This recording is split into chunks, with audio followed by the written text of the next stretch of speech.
Kalau kita ingin menguasai semua ilmu yang bagi yang beragama Islam itu ada 4 tingkatan.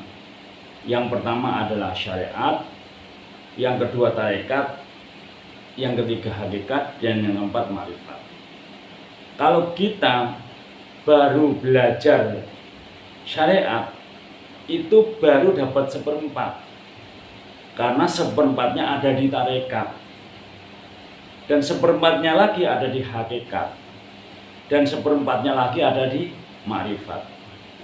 Kalau kita sudah belajar syariat, tarekat, hakikat, dan ma'rifat, ia akan belajar dari 4/4 sama dengan 1. Jadi kalau kita hanya belajar di syariat tok macet, itu belum cukup, karena harus dilakukan.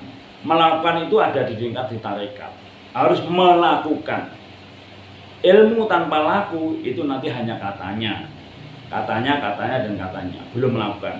Setelah kita melakukan, yang berikutnya namanya hakikat, masuk lebih ke dalam, lebih penyerahan, lebih keikhlasan, lebih lillahi ta'ala, lebih menuju ke yang Maha Kuasa. Kemudian tingkat makrifat itu sudah manunggal dengan yang Maha Kuasa. Namun itu juga bertingkat berlanjut. Kita kenal Allah itu dari tingkatan Gusti Allah Maha Suci, kita belajar bersih. Tingkatan seseorang semakin bersih semakin dekat dengan Allah, karena Allah Maha Suci, kita belajar bersih. Allah Maha Sabar, semakin sabar semakin dekat dengan Allah. Allah tidak tidur, semakin mengurangi tidur semakin dekat dengan Allah. Allah Maha Kasih Sayang, kita kasih sayang, semakin kasih sayang semakin dekat dengan Allah. Allah Maha Murah, semakin kita murah semakin dekat dengan Allah. Allah Maha Adil, semakin kita adil semakin dekat dengan Allah. Tapi kalau kebalikannya, jelas-jelas berlawanan dengan sifatnya Allah. Jadi dekat Allah, kenal Allah itu tidak hanya melakukan apa yang diperintahkan, meninggalkan yang dilarang, tapi juga mendekati sifat Allah. Maka dari itu, banyak pembelajaran dan banyak rahasia Allah itu hanya orang-orang khusus yang dikasih tahu rahasia Allah. Orang yang tahu rahasia Allah itu orang yang sudah mulai kenal Allah, dekat Allah, dan semakin tidak ada jarak dari Gusti Allah. Lewatnya dari ngaji kitab, ngaji diri, ngaji alam, ngaji rasa, sampai ke tahap arasa, merasakan bahwa Allah melihat kita, Allah mendengar kita, merasakan Allah mengawasi kita. Itu dengan hati yang bening, bersih, dengan pikiran yang jernih. Bahasanya, jangan sampai anak, istri, serta hartamu melupakan engkau pada Tuhan. Fokusnya selalu di pikiran kita ingat Allah, di hati kita selalu ingat Allah. Sebenarnya negara, agama, apapun sudah ada perintah untuk menomorsatukan Tuhan yang Maha Esa. Makanya Pancasila, 1, ketuhanan yang Maha Esa. Kita cek dalam diri kita, benarkah di pikiran kita sudah menomorsatukan Tuhan?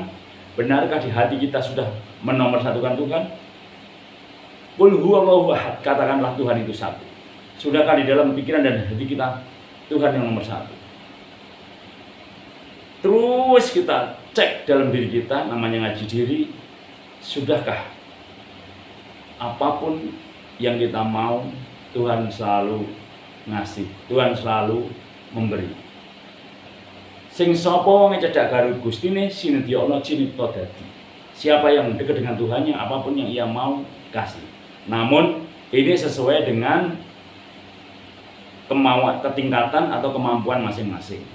Ukurannya bukan harta, bukan benda, bukan gemerlapan keduniaan. ukurannya ketentraman batin dan tertatanya hidup ini. Orang yang dekat dengan Gusti Allah, ekonomi di bawah dia tertata, ekonomi di tengah dia tertata, apalagi ekonomi di atas dia lebih tertata. Maka dari itu cek ke diri masing-masing. Sudah seberapa dekat kita dengan Gusti Allah itu?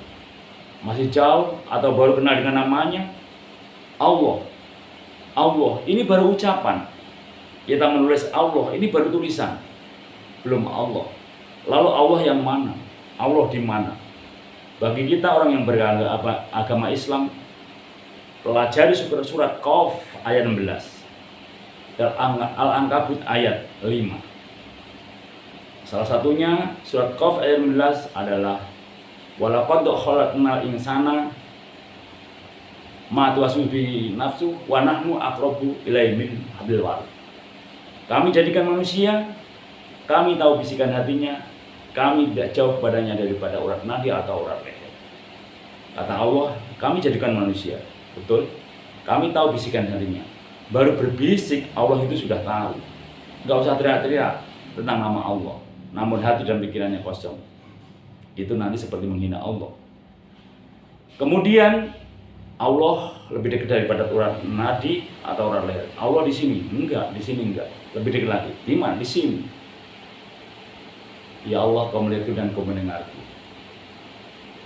Rasakan dengan hati yang bersih, pikiran yang jernih. Saat kita bisa melihat diri kita merasakan dilihat Allah. Saat kita bisa mengawasi diri kita merasakan diawasi Allah.